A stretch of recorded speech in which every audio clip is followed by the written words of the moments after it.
it's me, Yahura from Elegance Makeup again.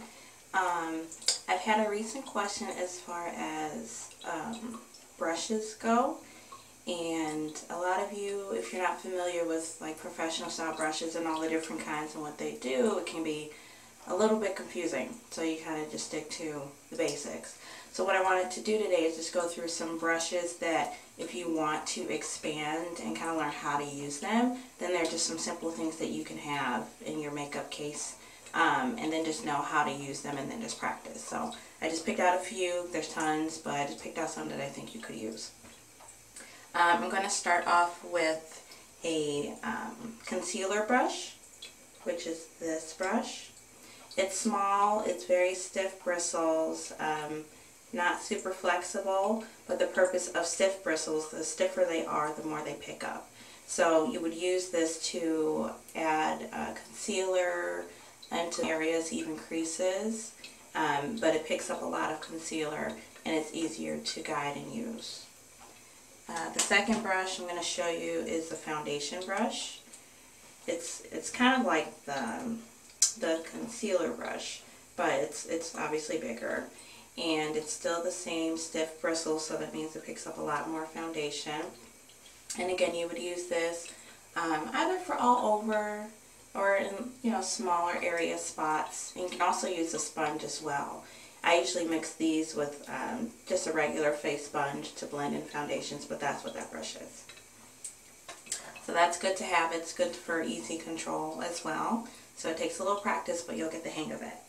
Another brush I'm going to show you is called the flat stiff brush. Again, it has stiff bristles, which means they pick up a lot more as far as foundation goes. So these are more face brushes. The stiffer the brush again, the more that it picks up. So I have two of them actually. This is the flat stiff brush, and then this one is the stiff dome brush. So it's a little bit bigger, but again, it has stiffer bristles.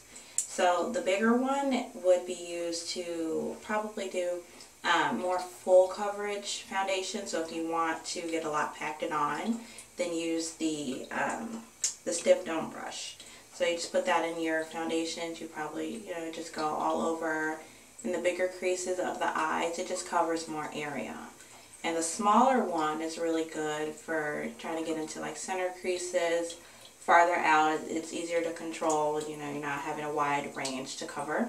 And it's great even just sometimes to use right underneath the brow. But again, it gathers more shadows because it's a stiffer bristle brush. So those two are really good. Another one is called the blending dome brush. And this is fabulous to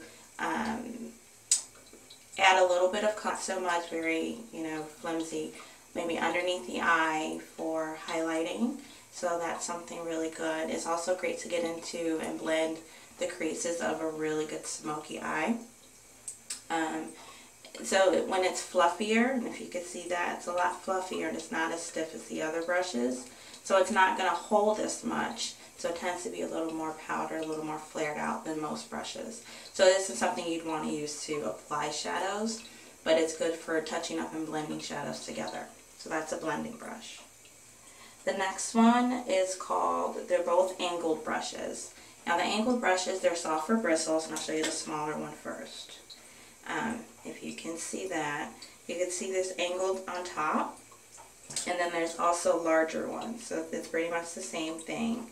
And it's angled on top, and these are really good. Like the smaller one I was just using to fill in your brows. If you don't have like a brow powder that I've shown you before with a brow brush, this is really good for just putting on a darker powder and filling in your brows and getting along the really thin edges on the sides. It's also good if you're unfamiliar with adding liquid liners, to again dip it in like a black or a dark brown if you want to add liner, and get right at the shadow line to add any lining to the eye. So the smaller one you'd really want to use.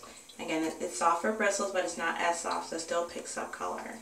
And the bigger ones are great for getting into the creases of the eye. If you're doing a really good smoky eye, it kind of gives you that angle so that you're not trying to cover so much area with a big brush trying to do a smoky eye. So it's great for that. It's also great to get underneath the eyes, and you can still use the smaller one for that too, for adding darker shadows or colors underneath the eyes. So these are angled brushes that you'd want to use.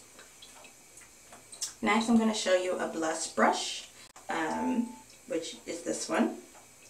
So all you would do is, just add your blush. And it's great to get right along the cheekbones, and it's angled so it's easier for control. Just to do that one easy swoop, and that's it. Contour brush is not necessary, but it is a good brush to have if you are interested in contouring. But it's great to get right underneath the cheekbones and kind of fill in.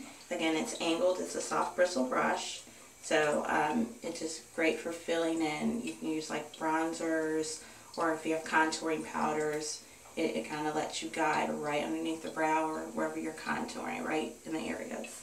So the contour brush is really good. Last two I'm going to show you that you could use, or one you always use, it's a powder brush. It's a really big brush, but again, it's great for all over coverage for adding powders, so that's something that you'll definitely need. And you don't necessarily need this brush, but it's a lip brush.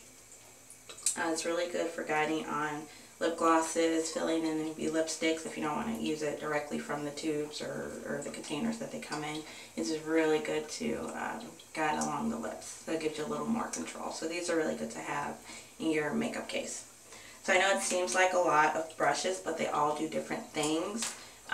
Because if you just stick to a basic application brush that might come in, the makeup application or whatever it is that you get, you're kind of limited to certain things. You can't really crease as well when you're trying to get full coverage or full coverage with a crease. So it's good to expand your brushes. They're not all required, but they're really good to have and learn how to use. So I hope that helped you out a little bit as far as what you might want to use, what you might not want to. I would suggest practicing, give it a few shots, try it out here and there. If you have any more questions, let me know. If you need specifics on exactly how to utilize these, feel free to let me know. Send me a message, inbox me, and I hope that helps. So I'll talk to you later. Bye.